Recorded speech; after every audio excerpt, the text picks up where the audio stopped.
क्यों लगाया वकार यूनुस को, क्यों उसकी भर्ती की गई पीसीबी के अंदर, शहरी अदालत पहुंच गया और कहा कि इसको कलअदम करार दो और यह गैर कानूनी है क्योंकि किसी भी अखबार में बगैर इश्तिहार दिए कोई कैसे भर्ती कर सकता है। यह मन मौजी इदारा थोड़ी है, आपने एक स्ट्रक्चर बनाया हुआ है, उस स्ट्रक्चर के तहत आपने पहले उसका इश्तिहार देना होता है, फिर इंटरव्यूज होते हैं और फिर उसके बाद सिलेक्शन होती है। आपने कैसे ही एक ही बंदे को फोन करके खड़का दिया कि भी इधर आ जाओ तुम्हें नौकरी दे रहे हैं। ये कोई खाला जी का घर है कि जिसको मर्जी आपने बुला लिया। यहां ये पीसीबी एक पाकिस्तान का इदारा है, पाकिस्तान के खेलों का इदारा है, यहां पर पाकिस्तान क्रिकेट का इदारा है। किसी की बैठक थोड़ी है कि किसी को भी फोन करके मेहमान बुला लिया जाए।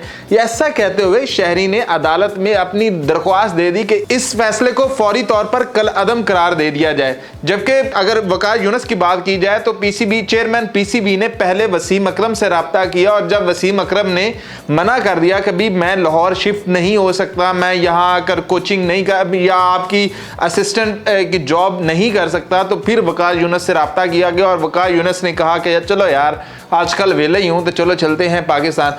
तो वकार यूनुस की जो तकर्री है ये वैसे भी मुतनाज़ा है क्योंकि ये पहले भी इसीलिए निकाले गए थे कि इन पर यारी दोस्तियों का टैग लगा हुआ है। तो ये जितने भी प्लेयर्स हैं उनको आगे चलने नहीं देता, ये प्रेशराइज करता है, यही सबसे पहले इल्ज़ाम थे। तो अगर वकार यूनुस को अपॉइंट किया ही जा रहा था तो मोहसिन नकवी एक प्रेस टॉक करते और उसमें बताते कि वकार यूनुस कितनी बेस्ट ऑप्शन है और वकार यूनुस को किस तरीक़ेकार से अपॉइंट किया गया है, तो थोड़ा सा पाकिस्तानियों को भी समझ में आती। पाकिस्तानी तो अब यही समझेंगे ना कि यार ये धौंस और ताकत दिखाई जा रही है और किसी को भी उठाकर कहीं पर भी लगाया जा रहा है तो बाद में भी रोना है। इसलिए शहरी पहले ही पहुंच गए हैं और पहले ही जाकर कहा है कि ये गैर कानूनी है, बगैर इश्तिहार के ये वकार यूनुस को अपॉइंट ही नहीं कर सकते, ये सिरे से ही गलत फैसला है। बाकी तो फैसला बाद में रह गया कि ये मुतनाज़ा शख्स था, ये था वो था, ये चीजें तो बाद में आती हैं। लेकिन दूसरी तरफ जो मोहसिन नकवी है उसके कुछ अच्छे फैसले भी जा रहे हैं, डोमेस्टिक के हवाले से कुछ गलत फैसले हैं वकार यूनुस को लेकर। अब देखना ये होगा कि ये ऊंट किस करवट बैठेगा और पाकिस्तानियों को क्या देखने को मिलेगा। अभी तक जो वकार यूनुस के बारे में कुछ भी अच्छी खबरें नहीं है कि सारे यही उसको समझ रहे हैं कि यार ये तबाह कर देगा, जो बचे कुछ प्लेयर्स हैं ये उनको भी खा पी जाएगा, उनको भी बाहर निकाल देगा। जैसे कि तनवीर अहमद रोता फिर रहा है कि मुझे वकार यूनुस ने नहीं चलने दिया।